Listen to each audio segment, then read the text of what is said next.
We are ada another pork chops. Yeah, some of the pork chops grill කරනවා. ඉතින් මේ grill එක fan grill එකක්. සාමාන්‍යයෙන් එක විදිහට හදන්නේ මම මේක හදන්නේ fan grill කරලා. ඉතින් හදලා බලමු. ඉතින් grill එක මම මේකට දාන olive oil ටිකක් දාලා මුලින්ම අපි මේක pork chops marinate කරගන්නවා. marinate කරන්නේ කම්බිරිස් මිරිස් සාමාන්‍යයෙන් එක එක තුන පදාන්න. මම මේකට අර coriander ටිකකුයි මොනවද bell pepper dry bell pepper ටිකක් එතකොට garlic powder onion powder මේ සුදුරුණු garlic ඒ ටිකක් දාලා soya sauce ටිකක් දාලා ඊළඟට අපි මේක දාගත්තා barbecue sauce එහෙම නැත්නම් tomato sauce දාලා marinate කරගන්න පැය දෙකක් තුනක්.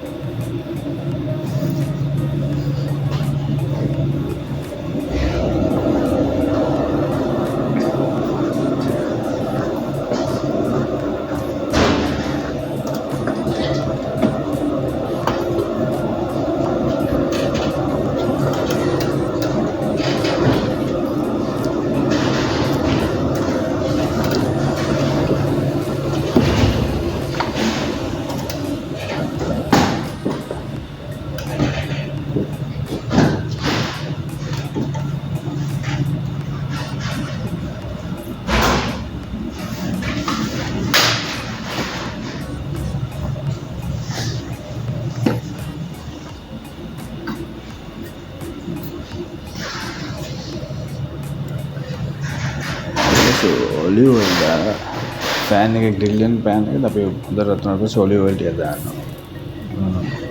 තොරතුමන්ට අර olive oil දාන්න නැතුවත් පුළුවන්. සමහර grill කරනකොට grill fat වලට දාන්න. ඉතින් මම මේ grill pan එකකින්ද මේකට ටිකක් මේ වෙන දැම්ම olive oil ටිකක්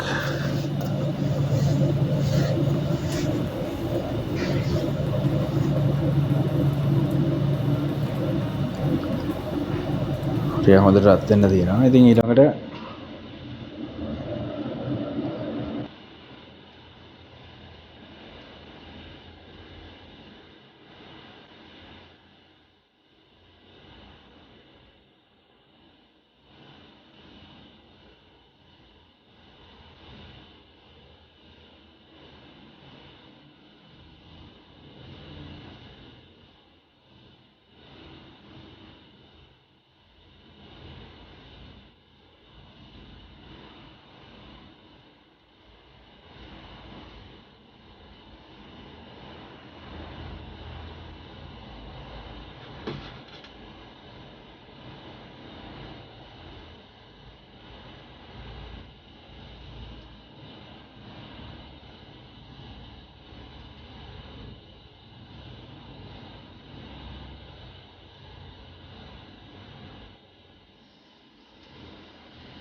හොඳට රත් වුණාම මේ ටික හොඳටම රත් වුණාම ටක්කාල ඉඩ අරගෙන පොක් ටික දා ගන්නවා බූරු මස් ටික.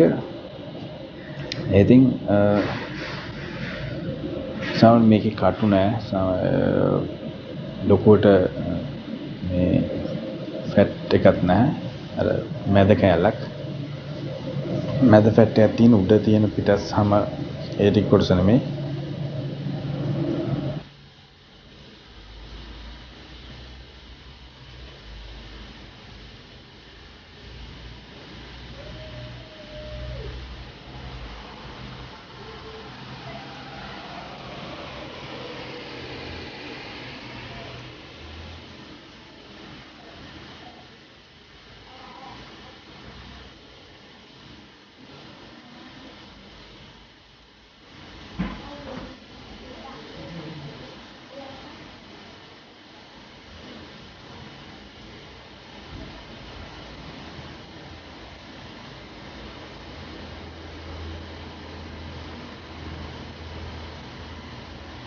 අපි ඉස්සෙල්ලත් කියන මේක අපි මේ සාමාන්‍යයෙන් අපි මේක හදන්නේ මේ කේක ගොඩක් වෙලාවට මම මේ පිටරට එක එක අපි මම හදන විදිහ පිටරට හදන විදිහ මොකද අපි තියෙන සීමිත සම්පත් ලංකාවේ තියෙන දේවල් නේ. හැබැයි මේවා ග්‍රිල් කරන ඒවා නම් ඉතින් ලංකාවට වැඩි පිට රටවල වැඩිපුර තියෙනවා ග්‍රිල් oven ග්‍රිල් කරන මේ බාබකියු ප්ලේට් මේ වගේ මේවා ඒවා ගොඩක් තියෙන. මේක මේ අර නිකන් ටෙන්ට් කරනකොට වගේ භාවිත කරන ග්‍රිල් එකක් සහ ගෑස් එකක් මේ ගෑස් ලිපත් එක්ක එන එක.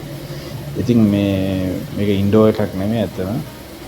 මේ ට්‍රැවල් ග්‍රිල් එකක්.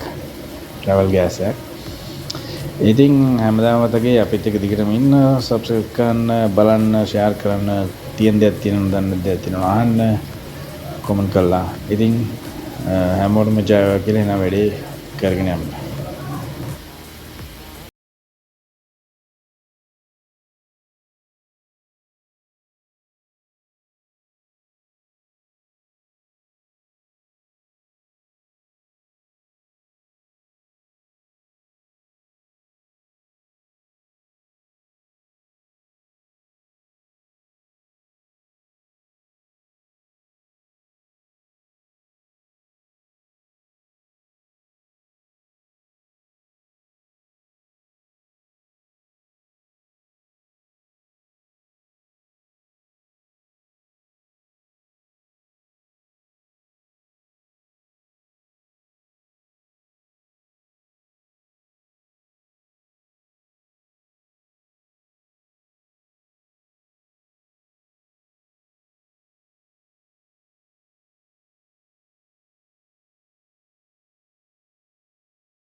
සාමාන්‍ය විනාඩි 10ක් 15ක් විතර යනකොට මේක සාමාන්‍ය වෙගේ මේ වගේ ට්‍රැවල් විල් එක මේ එක පැත්තක් හොඳටම වෙනවා. ඉතින් ඊළඟට අපි අනිත් පැත්ත හරවගෙන ටිකක් අපි බලන්න පුළුවන්. ඉතින් හොඳට සාමාන්‍යයෙන් දුඹුරු පාට වෙන්න පෙළලා තියෙනවා කියන. ඉතින් ඊට පස්සේ වැඩි දිගටම කරගෙන යන්න සාමාන්‍ය විනාඩි 15ක් 20ක් යනකොට 20ක් විතර යනකොට උපරිම වගේ මේක ග්‍රිල් එක හරියනවා. තව ඉතින් තෙල් ටිකක් මදිනම් තෙල් ටිකක් දාන්න. එතකොට ඉක්මනට අර පිච්චෙන ගතියත් එක්ක මේ වෙලා යනවා.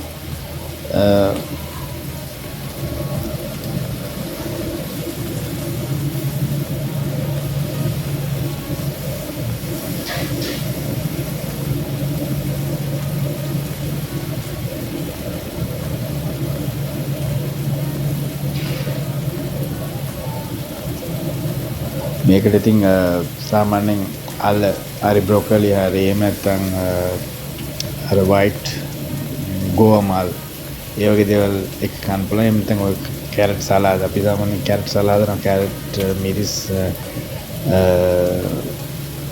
තක්කාලි එහෙම කලවම් කරලා හදන සලාදයක්. මෙන්න දැන් වැඩි 100%ක්ම වගේ වැඩේ රෙඩි වෙලා තියෙනවා. පොඩි මේක තමයි තව පිච්චෙන්න තියෙන්නේ. ග්‍රිල් වෙන්න තියෙන දැන් මේ ගොඩක් හරි. ඉතින් අපිට තියෙන්නේ රෙඩි වෙලා අර වගේ මේවාක් එක්ක එහෙනම් අපි මේකට ඉතින් සෝස් එකක් ගන්නත් පුළුවන්. නැති වුණොත් සමහර වෙලාවට ගොඩක් අයට යනවා මෂ්රූම් වගේ සෝස්. ගොඩක් රටවල තියෙන සෝස් පැකට් මම මේක හදන හැටි මේක කරන්නේ නැහැ. ඉතින් අපි මේක හදලා ඉවරලා මේක මේව කළා දැන් රෙඩි. ඊළඟට අපි මේක ටිකක් තියෙනවා මේ වගේ මේක තමයි මෙතඩ් එක හරිය මෙතඩ් එක. මේක රස්නි පෙටි මේ වගේ ඇලුමිනියම් ෆොයිල් එක ඔතලා තියෙනවා. ඔතලා කන්නකොට තමයි ගන්න. එතකොට ගානට මේක ඇතුළේ තියෙන ටිකත් ඔක්කොම හොඳට තැම්බිලා තව ටිකක් මේ වෙලා ගානට රෙඩි. මෙන්න ඒක හොඳට මතක තියාගන්න. සමහරලා ග්‍රිල් කරනවා සමහරලා විශේෂ එක් ගාටක් ගාලා කරනවා ඒකත් කරනවා. හැබැයි මේකෙදි ඇතුළත් හොඳට මේ වෙනවා. මේක මෙහෙම මේක කළා ඔතලා තියත් කරලා තිබ්බම හොඳට ජූස් ටිකත් ඇතුළට උරා ගන්න. ඉතින් හැමෝටම ජය වේවා. එහෙනම් තවත් වීඩියෝ එකකින් හම්බ වෙමු.